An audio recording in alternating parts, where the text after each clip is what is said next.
Damai sejahtera Allah yang melampaui segala akal, itulah yang memelihara hati dan pikiranmu di dalam Kristus Yesus Tuhan kita.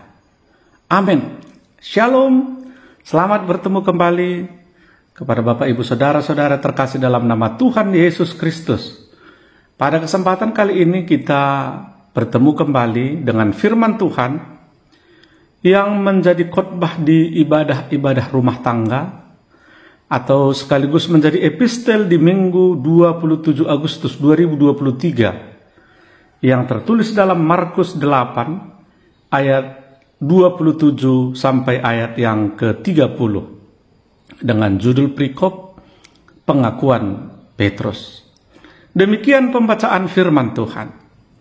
Ketika Yesus beserta murid-muridnya berangkat ke kampung-kampung di sekitar Kaisarea Filipi, di tengah jalan ia bertanya kepada murid-muridnya, katanya, "Kata orang, siapakah aku ini?"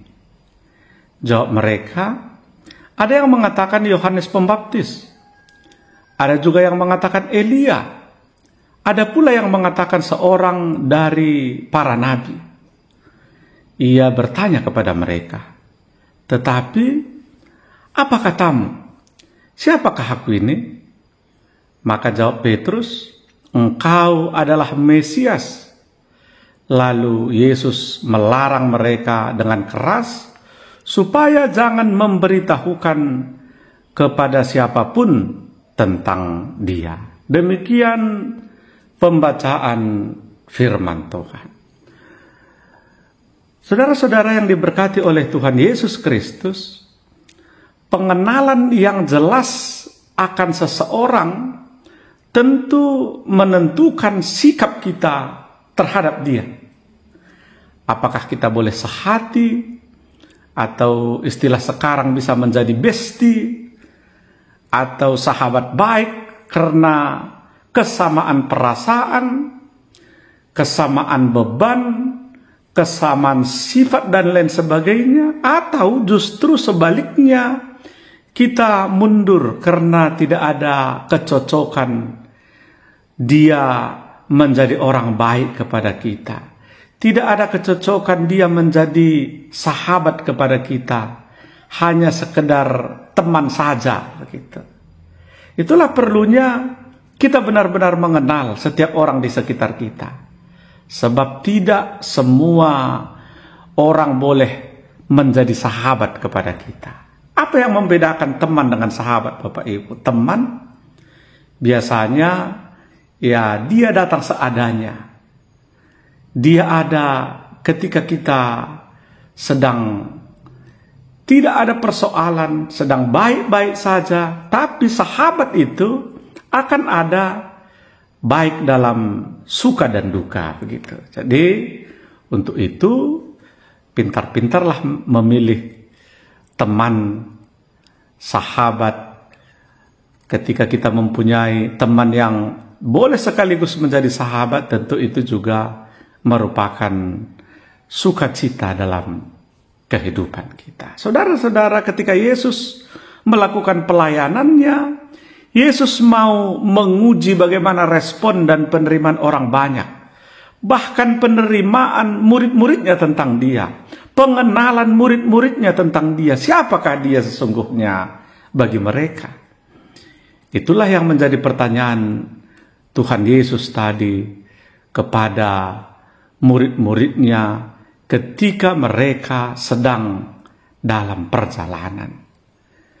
Saudara-saudara, mari kita lihat apa yang Yesus sampaikan kepada murid-muridnya. Pertama, Yesus mengajukan pertanyaan, "Menurutmu siapakah aku ini?" Murid-murid menanggapi, memberi jawaban kepada Tuhan Yesus tentang tanggapan orang banyak yang selama ini mengikuti Yesus. Sehingga mereka mengatakan, yang pertama, beberapa mengatakan, "Engkau adalah Yohanes Pembaptis." Saudara-saudara, Yohanes Pembaptis pada abad yang pertama ada sebuah kepercayaan tentang Yohanes Pembaptis bereinkarnasi setelah Herodes membunuh Yohanes Pembaptis di penjara, desas-desus mulai beredar bahwa Yohanes Pembaptis telah kembali dalam wujud Yesus. Desas-desus ini begitu kuat sehingga Herodes sendiri mulai mempercayainya. Bisa kita lihat di Markus 6 ayat 14 sampai 16. Ada pesan serupa, yaitu bertobatlah karena kerajaan Allah sudah dekat. Ini mempengaruhi sikap beberapa orang atau sekelompok orang tentang Yesus yang mengatakan bahwa Yesus itu seolah-olah dia adalah Yohanes Pembaptis begitu. Kemudian para murid mengatakan juga bahwa ada juga yang mengatakan Yesus itu sebagai Elia. Karena Yesus melakukan mujizat dan begitu pula Elia ketika dia memanggil api turun dari langit. Itulah sebabnya mereka mengira Elia telah kembali begitu. Yang ketiga, ada juga mengatakan Yesus itu adalah salah satu daripada nabi. Jika dia bukan Yohanes Pembaptis atau Elia, Yesus bisa saja salah satu dari nabi yang lainnya. Begitu. Saudara-saudara, Yesus tidak menanggapi tentang apa kata mereka tentang dirinya. Yesus mau mengejar dengan pertanyaan berikutnya, menurutmu siapakah aku ini? Ini jelas ditujukan kepada murid-muridnya. Tapi saudara-saudara, dari banyak murid itu ada seorang yang mengatakan, yaitu Petrus menjawab, engkau adalah Mesias. Dalam kitab Markus ini, dia memberikan jawaban Petrus ini tidak secara lengkap seperti yang di kitab Matius. Karena apabila kita membaca di kitab Matius, di sana dikatakan engkau adalah Mesias, anak Allah yang hidup. Bisa kita baca di Matius 16 ayat 16. Sekarang kita lihat bahwa Yesus mengatakan ketika Petrus menjawab bahwasanya Yesus adalah Mesias, anak Allah yang hidup, maka Yesus berkata, kamu diberkati Simon, anak Yohanes, karena Bapakku di surga telah mengungkapkan ini kepadamu. Kamu tidak mempelajari ini dari manusia manapun. Bisa kita baca di Matius 16 ayat 17. Saudara-saudara, pengenalan akan Kristus ternyata itu merupakan kuasa Tuhan. Bagaimana kita bisa mengenal Tuhan? Melalui kuasanya. Kalau kita mengandalkan diri kita sendiri, logika kita sendiri, kita sulit mengenal Tuhan dalam kehidupan kita. Tapi ketika Tuhan memberikan pengenalan yang sungguh-sungguh kepada kita, ketika Tuhan mengizinkan kita, bagaimana kita mengenal Tuhan, mengenal kasih-Nya, maka kita boleh bersaksi seperti Petrus ini tadi. Saudara-saudara, di suatu tempat, dalam sebuah teguran, pernah Yesus mengatakan bahwa mata Petrus telah terbuka dan mereka melihat Yesus. Untuk siapa dia sebenarnya? Yaitu Mesias, Kristus, dan anak Allah yang hidup. Itu merupakan kesaksian yang disampaikan oleh Petrus tentang pertanyaan tadi, siapakah Yesus menurutmu? Saudara-saudara, Yesus adalah sebagai Mesias, itu merupakan gelar ilahi. Beberapa terjemahan menggunakan gelar Kristus, sementara ada juga yang menggunakan gelar Mesias, yang artinya adalah yang diurapi. Itu menggambarkan seseorang yang dipilih, ditetapkan, dan diperlengkapi oleh Allah untuk sebuah misi. Kalau kita baca dalam Perjanjian Lama, orang diurapi menjadi raja untuk pemerintah dan pemimpin rakyat. Mereka juga diurapi menjadi imam untuk mewakili umat kepada Tuhan dan Tuhan kepada umat. Mereka diurapi untuk menjadi nabi, untuk menyampaikan kebenaran Allah kepada orang-orang yang dipilih oleh Allah. Yesus, dia adalah ketiganya, saudara-saudara. Di dalam satu yang disebut dengan Kristus, dia adalah yang diurapi untuk memerintah dan memimpin umat Tuhan, untuk mewakili Tuhan kepada manusia dan umat kepada Tuhan. Dan untuk menyampaikan kebenaran Tuhan kepada manusia, dia adalah yang diurapi, yaitu Yesus Kristus. Yang kedua, Yesus adalah putra Allah yang hidup. Artinya, dia adalah anak Allah. Kalau kita baca Alkitab, Yesus sering disebut anak Allah, yang berarti bahwa ia adalah Allah yang menjelma menjadi manusia. Seperti yang tertulis dalam Yohanes 1 ayat 1. Yohanes 1 ayat 14. Yesus adalah anak Allah karena ia dikandung oleh Roh Kudus. Seperti tertulis dalam Lukas 1 ayat 35. Saudara-saudara, ini sangat penting sehingga kita dapat memahami tentang konsep keselamatan seperti yang disampaikan oleh Yohanes dalam 1 Yohanes 4. Dia berkata, dan Allah telah memberikan rohnya kepada kita sebagai bukti bahwa kita hidup di dalam dia dan dia di dalam kita.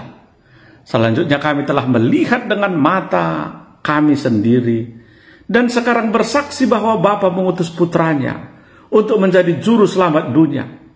Semuanya yang menyatakan bahwa Yesus adalah anak Allah memiliki Allah yang hidup di dalam mereka dan mereka hidup dalam Allah.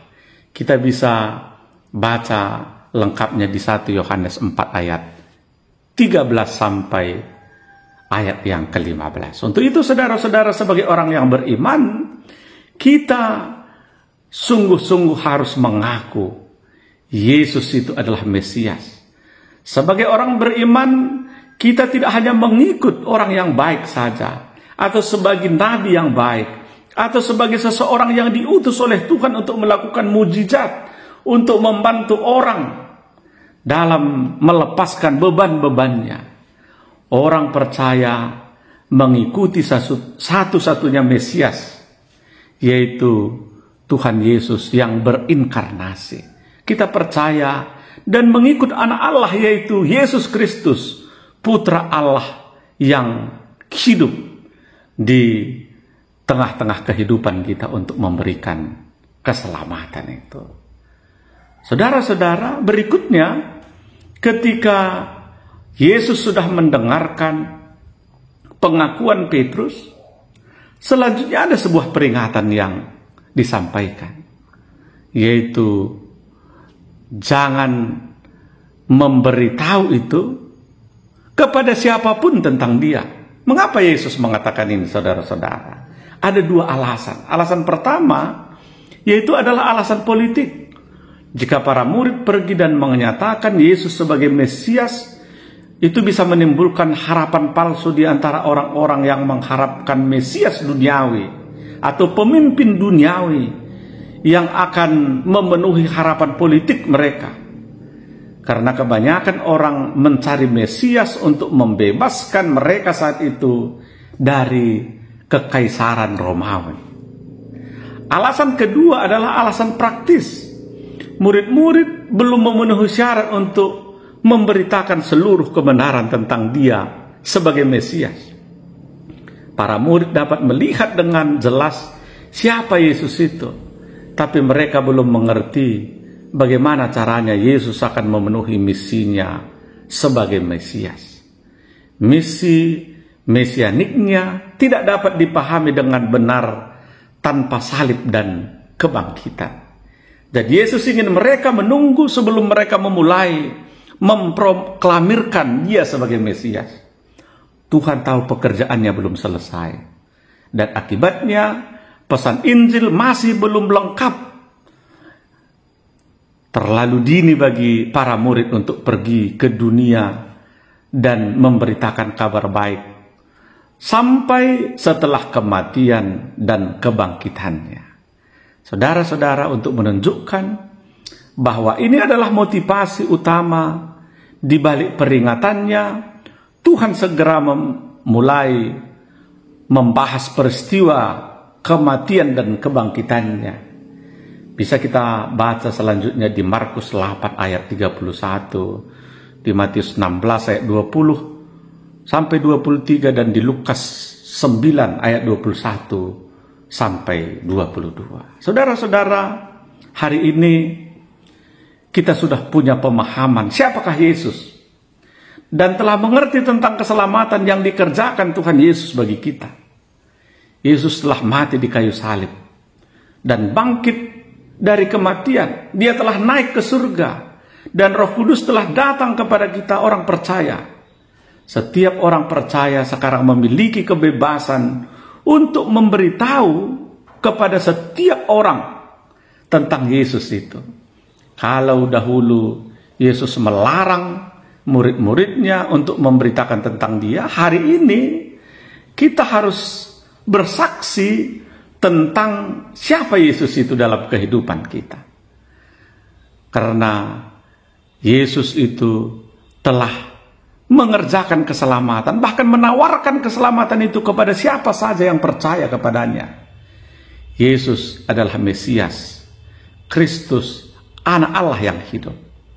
Terimalah Dia sebagai Tuhan dan Juru Selamatmu secara pribadi, sehingga Dia bisa menyelamatkan